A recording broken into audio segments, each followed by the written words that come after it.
It's been a while since I've covered the lies of Dr. Fauci. I missed quite a few of them, and it's been so long that he has said lies and they've been proven completely false, all in the meantime. And the quintessential example of this, I think, is his claims about gain-of-function research, particularly the idea that the NIH wasn't funding gain-of-function research in the Wuhan lab, which in all likelihood was the origin of COVID-19. This was a claim that was absurd at the time. Even at the time when he was saying this, which was in about mid-July, which is when I wasn't making videos because I was sick, this was already a completely absurd claim, and Rand Paul was rightly calling on him at it at the time. But there has been even more documentation explaining precisely how and why the NIH was funding this gain-of-function research in the Wuhan lab. But if you go into the Twitterverse and you see the cultish fans of Fauci talking about this particular incident, if you can wade through all of the cultish ramblings and utter mutterings of random chants that don't seem to mean anything, you'll find that their argument consists of basically this. Well, yes, he may have funded research in the Wuhan lab on coronaviruses that was designed to alter coronaviruses to give them different functions. That wasn't gain-of-function research because homina, the definition isn't what you think it is, or isn't what it's been for as long as the term has existed. This is one of the quintessential examples of playing with definitions. I mean, politicians and people who like Fauci have done this all over the place for such a long time. In fact, gain-of-function research itself, as a term, is essentially a way to say we're doing bioweapons research without saying we're doing bioweapons research. It's a way to get around the Geneva Conventions and other inconvenient ordinances and regulations and laws that prevent this sort of research in many normal circumstances. And it's happened again because gain-of-function research has been banned for quite a few years now in the US, and funding gain-of-function research has been similarly limited, especially in foreign countries. The way the NIH has gotten around this and has been able to fund what is, for all intents and purposes, exactly what gain-of-function research is in any reasonable definition, is by simply saying, it is not gain-of-function research because we said so.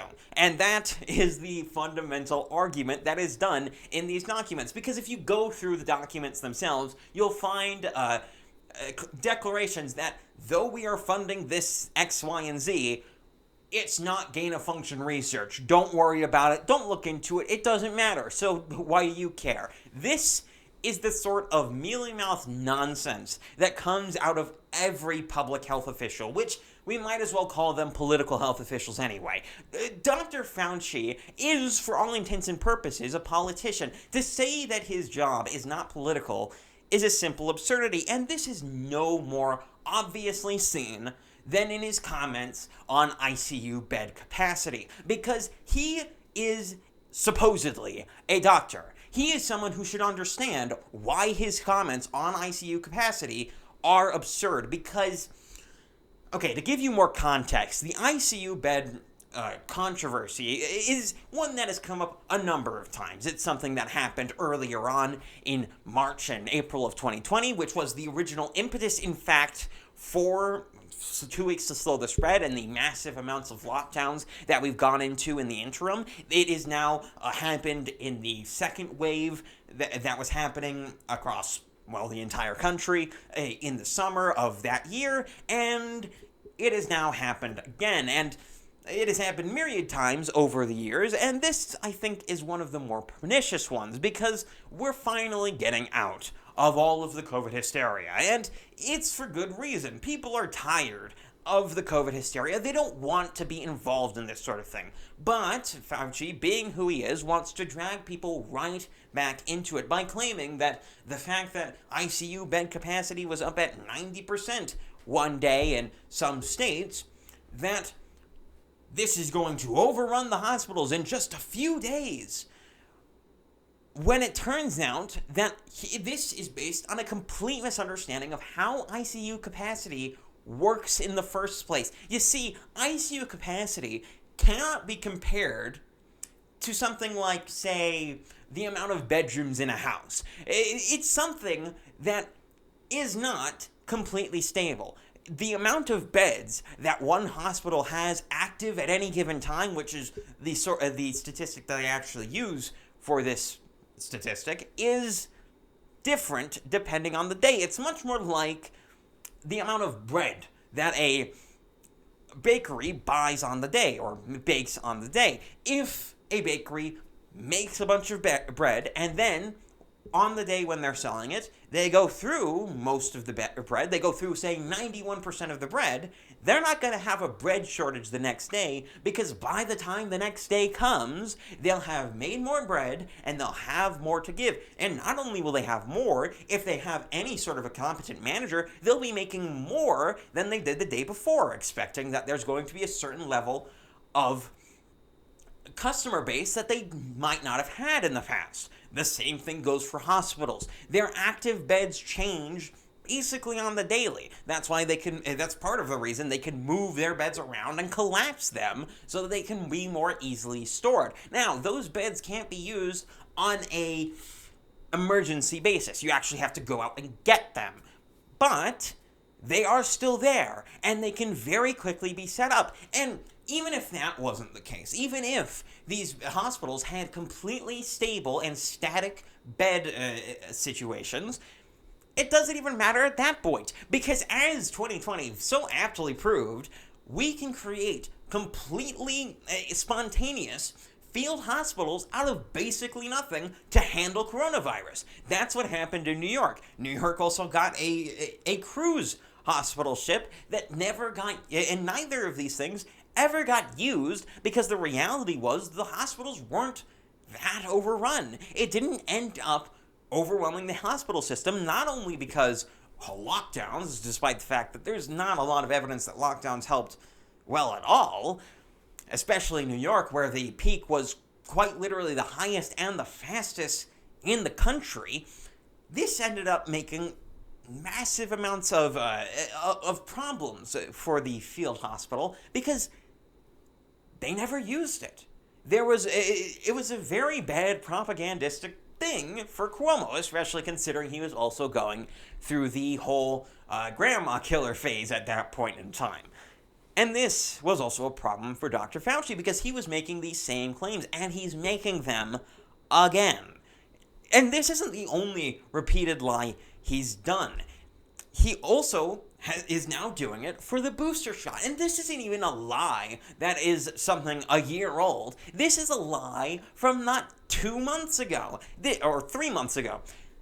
Back in May, Dr. Fauci was making the claim that vaccines are better at protection, especially long-term or whatnot, than natural immunity. Which is a simply absurd statement, considering that there was very little evidence of any reinfection of coronavirus until basically a year after COVID-19 comes out and there are cases being had. Compare this to the vaccine, where the vaccine comes out and it's not 5 months later, where not only is there breakthrough infections, but there's a lot of breakthrough infections, particularly in the country of Israel, where Dr. Fauci regularly points to as a point of success, particularly on the booster shot, which he is now recommending will prevent infection largely and will provide complete protection. Look, it's not that the vaccines never could provide any protection against coronavirus at all. There is evidence that it does provide at least some measure of protection for at least a period of time. That's the evidence that exists as of now. It seems as though the protection is very short-lasting, at most maybe 6-7 months, but the protection is there, which means it could be completely viable if you're already in a vulnerable group, if you're already sick, old, or fat. But that doesn't justify giving vaccines to everyone. It doesn't justify, say, giving vaccines to children, which he's also lied about regularly. He even lied just recently, just a few days ago, about the danger to children from specifically the Delta variant, claiming that it's rising hospital cases of children. But the thing is that it's simply a matter of misleading wordage, because yeah, there's rising child hospitalizations, but that's just because there's rising cases generally. The actual rate of hospitalizations of children is exactly the same it has been throughout the entirety of this entire pandemic, or now endemic disease. Nothing has changed, and this is something that is said by the CDC directly. So it's not as though Dr. Fauci couldn't know this. All of these things are obviously known, whether it be ICU beds, whether it be the gain-of-function research, whether it be child risk for COVID-19. He should know all of these things. These aren't things that you just get wrong on accident. These aren't the sort of things that someone can just get wrong by simply being ignorant, especially in the situation that Fauci is in. He is supposedly the top doctor in all of America, yet he gets these basic things wrong on such a regular basis that it's hard to trust him on anything. And I know I'm sort of sounding like a broken record here, but why is everyone listening to him even at this point? It just doesn't make sense to me. And the same goes for the media. The media has been just as bad, if not worse, than Dr. Fauci has been on this pandemic, on this whole thing, throughout the entirety of COVID-19. The media has pushed lie after lie, misinformation after misinformation, and has only come out and said, oh yeah, we were wrong. All of these supposed conspiracy theorists were in fact completely on the money the entire way through, after it is completely indefensible. And this is happening, particularly in the media, again with ivermectin, which is now being called horse dewormer, which, despite all of the problems that such a characterization brings with it, such as the fact that it's much too narrow for what ivermectin actually does, it's also used in humans all the time. 250 billion people use it every year and are prescribed it every year. I guess I can't really see an argument against that because, well, it is a horse dewormer. They do use it as a horse dewormer, so, I guess I'll have to think about that while sipping on my nuclear power plant cooler.